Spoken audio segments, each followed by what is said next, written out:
Hello நண்பர்களே, இன்றைக்கி ஒரு அற்புதமான ஒரு இடத்த உங்களுக்கு காட்டலான்னு நினச்சின்னு இருக்கிறேங்க. இதுதான் அந்த இடம். வாங்க போகலாம் உள்ளே. உள்ளன்றானா என்னடா இவன் பார்த்தீங்கன்னா தெரியும் உங்களுக்கு. இந்த செடி சுற்றியும் பார்த்தீங்கன்னா செம வெயில் நண்பர்களே. ஓகேங்களா? அப்படியே நம்ம போயிட்டே இருந்தோன்னு பார்த்தீங்கன்னா கீழே ஒரு சில ஜீவன்கள் படுத்துன்னு இருக்குது ஜம்முன்னு. பார்த்தீங்களா?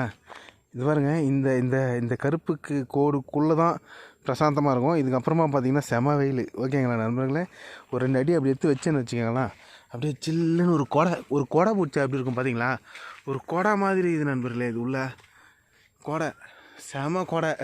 ஏன்னா வில்லேஜில் மட்டும்தாங்க நண்பர்களே இது மாதிரிலாம் வந்து நம்ம பார்க்க முடியும். பாருங்கள், அங்கே நம்மளுக்கு ஒரு கோடு தெரியுதுங்களா? இது வந்து இந்த கருப்புக்குள்ளே இருக்கிறது எல்லாமே வந்து சில்லுன்னு இருக்கும் நண்பர்களே. செம கூலிங்காக இருக்குது எனக்கு இங்கே. அப்படியே அந்த வெயிலுக்குள்ளே போனாக்கா அப்படியே ஜிக்குன்னு அந்த வெயிலோடைய அனல் அப்படியே சுயின்னு அடிக்குது நண்பர்களே. செம அனல். ஓகேங்களா? பாருங்கள், பிரசாந்தமாக தூங்கிக்கிறாங்க பசங்க. இவங்களுக்கு இங்கே தான் தெரிந்து பாருங்கள் இந்த மாதிரி செடியெல்லாம். இது வந்து நார்மலாக பொங்க மரம் தெரியல அவங்களுக்கு. பொங்க மரம் அந்த கொட்டையெல்லாம் வச்சு கூட ஏதோ ஆமுதன்ற ஒரு எண்ணெய் கூட தயார் பண்ணுவாங்க. பார்த்தீங்களா? இந்த செடி தான் அது. ஆனால் இந்த செடியை வளர்த்துக்கோங்க நண்பர்களே. வீட்டாண்ட வளர்த்திங்கன்னா என்ன ஒன்று கொஞ்சம் அது டிஸ்அட்வான்டேஜ்னு பார்த்தோம்னா இது வந்து அதிகமாக டஸ்ட்டு அதிகமாக கொடுக்கும்.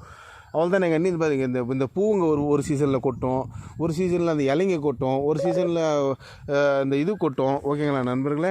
அதான் இந்த மாதிரி ஒவ்வொன்றா ஆனால் டஸ்ட் அதிகமாக விடுமே கண்டிக்கான இது வந்து ரொம்ப நிறைய விஷயத்துக்கான அட்வான்டேஜஸ் வந்து இதில் வந்து பார்த்திங்கன்னா நிறையா இருக்குது நண்பர்களே. இந்த எண்ணெய் வந்து நிறைய விஷயத்துக்கான இதுகளை பயன்படுத்துகிறாங்க. ஓகேங்களா? ஓகே நண்பர்களே, ஒரு கொடை மாதிரி இருந்தது நண்பர்களே இந்த செடி பார்க்கறதுக்கு. அதனால தான் வந்து நான் இதை வீடியோ எடுத்துன்னு இருக்கிறேன். ஓகேங்களா? பாருங்கள் நண்பர்களே, செம மேட்ரு இது. தம்பி கொஞ்சம் நவுந்திங்கன்னா அண்ணன் வண்டி எடுத்துனாடி வெளியே போயிடுவான்.